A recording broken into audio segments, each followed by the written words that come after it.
semuanya. Oh my god. Ramai ya. Selamat sore teman-teman. Assalamualaikum guys.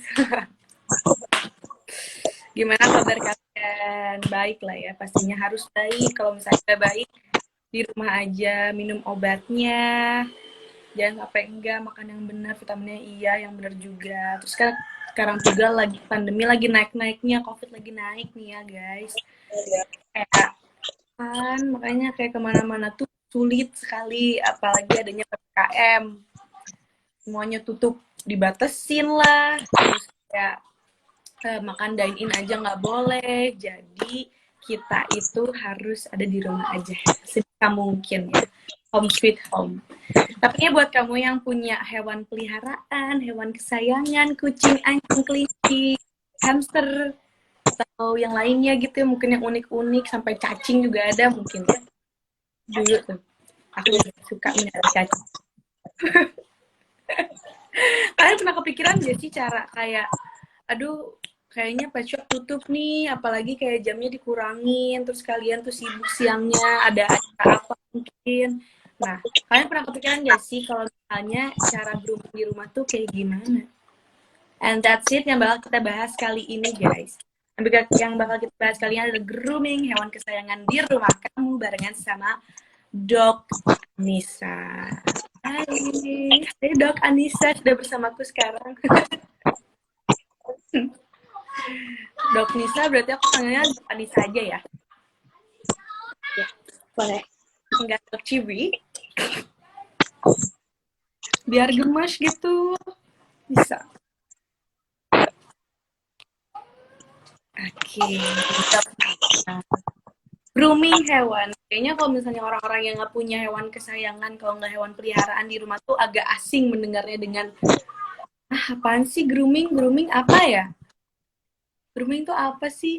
Bingung pasti kayak orang-orang yang nggak punya hewan di rumah gitu ya, nggak melihara hewan. Emang grooming itu apa sih? By the way, anyway, Baswe, sebelum kita memulai masuk ke grooming-groomingan, kayaknya asik kalau kita memperkenalkan diri dulu ya. Lupa aku ya. Kalau nggak kenal nanti kan nggak sayang. Lumayan ini cari jodoh. Ya guys, kenalin, aku Selin Rubianti Azhara dari FH 57. Ya, masih kecil, mungkin ya. Boleh Dok Nisa diperkenalkan biar teman-teman juga kenal. Oke, terima kasih Selin. Nggak lama lagi jadi dokter hewan ya, Selin ya? Apa masih lama? Masih lama yuk, 6 tahun lagi kayaknya. Aduh. Nggak terasa waktu. Apalagi sekarang kan di rumah aja, jadi tiba-tiba udah besok aja. Ya betul, ya Allah ya Rabbi. Oke, baiklah kita kenalin diri dulu. Nama saya dokter hewan Nurul Iman. Saya biasa dipanggil dokter hewan Cibi atau dokter hewan Anissa. Saya merupakan salah satu dokter di RSHP FKH IPB.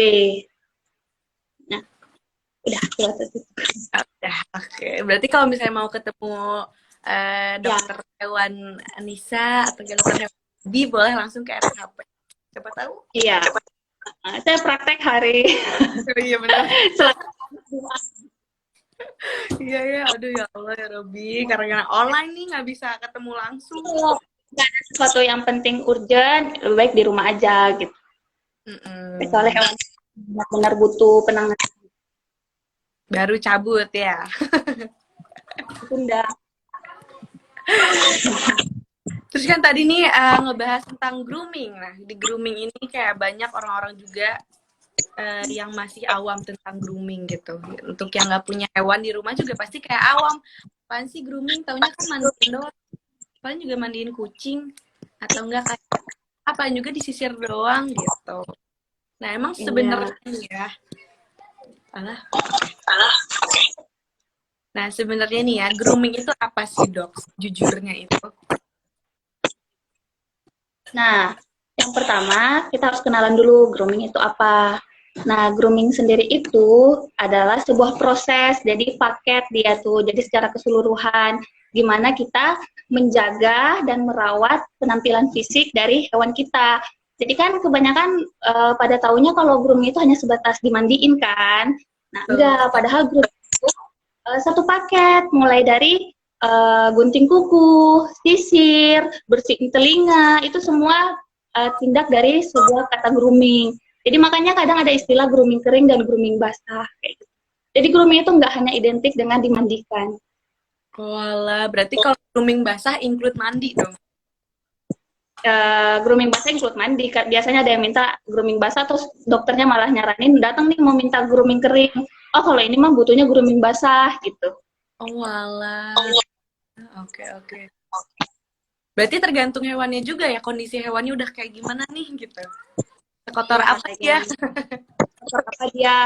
Nah, kadang kan masih bersih, masih harum. Ada kan yang saking sayangnya sama hewannya dia mau rutinin mandiin hewannya itu sekali seminggu kayak gitu. Padahal kalau kita lihat kondisi hewannya dia tuh masih bersih, masih harum. Udah nggak usah dulu di grooming basah, grooming kering aja, disisir, disikat. Nah lihat aja kukunya kalau udah panjang berarti dipotong kukunya. Iya, iya. Tuh guys. Jadi kalau misalnya mau datang nih, mau datang ke grooming, stres. Aduh, aku mau grooming ini deh kucing aku. Nah, lihat dulu bagusnya mau grooming basah atau grooming kering. Nah gitu ya Beb, teman-temanku semua. Oh, kan. Terus juga nih kan bingung ya kayak kenapa sih hewan harus di grooming? Emang kalau dibiarin aja kayak kucing-kucing jalanan kan nggak pernah di grooming. Emang apa? Bukannya bakal baik-baik. Bentar ya, pasang casan dulu. Oh iya benar.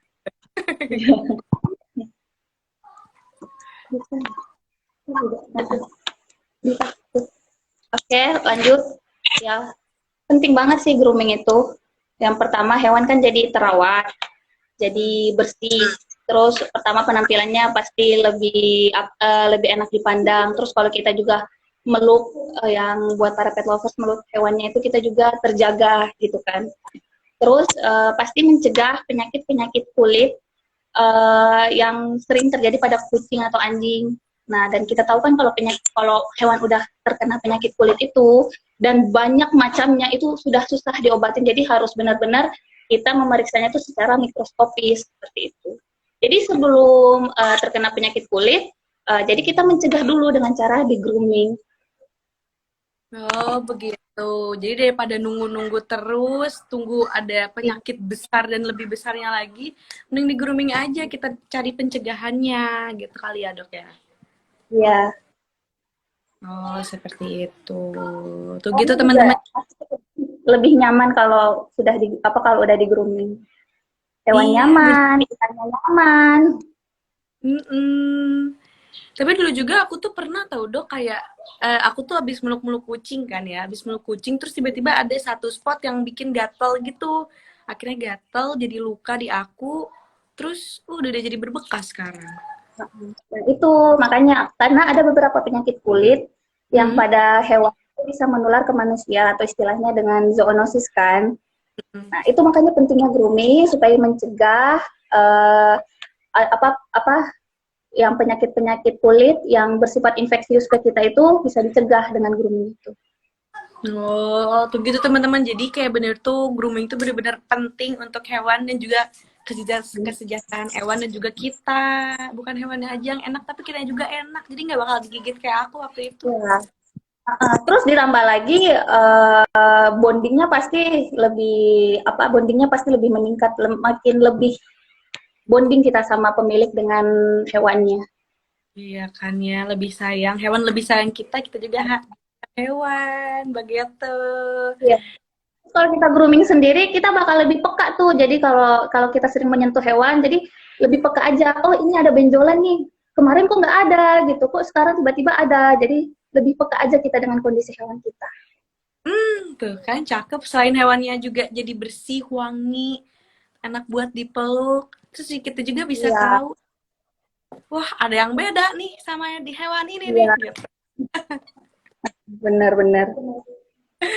Gitu. Terus kayak aku juga bingung nih, emang sebenarnya kapan sih hewan harus di grooming? Kayak kapan nih aku taunya kayak, oh kayaknya dia harus di grooming deh. Kayaknya dia jangan dulu di grooming deh, gitu. Emang kapan sih dok? Idealnya grooming pertama itu kalau dia sudah divaksin. Kenapa? Kalau masih terlalu muda dan belum divaksin, itu hewannya rentan. Kan yang kita kalau umpamanya sampai grooming basah, itu kan memandikan, takutnya ada stres, jadi dia imunnya turun. Nah, sangat disarankan untuk grooming pertama itu harus setelah dia vaksinasi. Namun, kebanyakan yang terjadi itu, kayak contohnya nih, kitten, anak kucing gitu kan, atau papis, anak anjing, datang nih ke rumah sakit, lagi apa kucel tuh jelek gitu kan, karena kadang kan kalau kucing anak kitten itu kadang diare gitu kan, udah kotor badannya seluruh badan. Nah ownernya tuh nanya, ini gimana ya, dia masih umurnya masih 1 bulan lebih, udah bisa di grooming belum?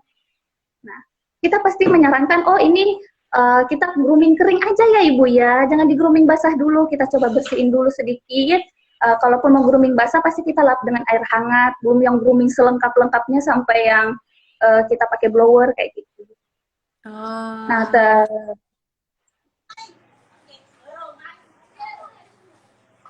Terus boleh dilanjut tuh, terus. ya. Nah, tapi kalau idealnya nih, kalau umpamanya kucing divaksin usia 8 sampai 12 minggu, ya 8 sampai 12 minggu udah divaksin. Nah, kalau umpamanya 10 minggu dia divaksin, 2 minggu setelahnya itu udah bisa di grooming pertama. Tapi lagi kondisinya kita lihat dulu, apakah sudah bisa di grooming apa enggak. Karena kan sangat penting tuh untuk kondisi awal, kayak suhunya berapa, takutnya dia ada demam, atau ada diare, itu kita nggak saranin dulu untuk di grooming. Terus makan minumnya bagus gak? Jadi kalau kita grooming hewan itu kita pastikan dia dalam keadaan sehat. Oh, berarti kalau Kalau sakit grooming lengkap. Kalau sakit kita bisa grooming kering, cukup disikat, dibersihin. Bukan berarti dibiarin gitu aja. oh iya biar wangi juga ya, biar nggak kutuan.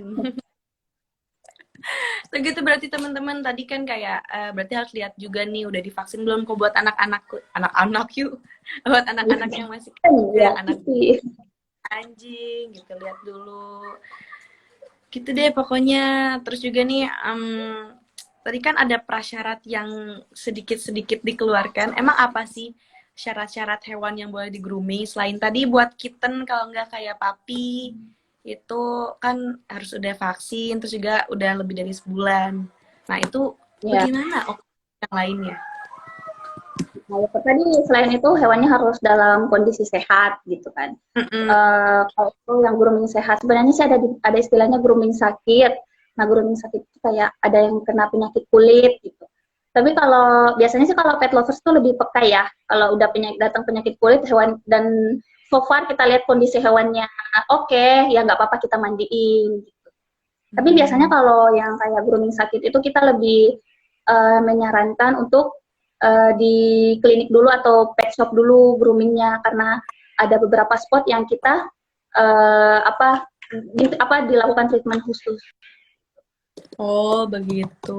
Iya, Jadi ya. Terus kalau umpamanya pengen grooming di rumah, itu harusnya sebelumnya kita harus konsultasi dulu dengan dokter hewannya. jadi biar step-stepnya nggak salah ya. Iya. Oh, seperti itu teman-teman. Terus juga nih, kan kalau misalnya tadi di grooming kita hewannya juga sehat, hewannya wangi, enak, kalau dipeluk kita senang, nggak bakal digigit Iya. kutu.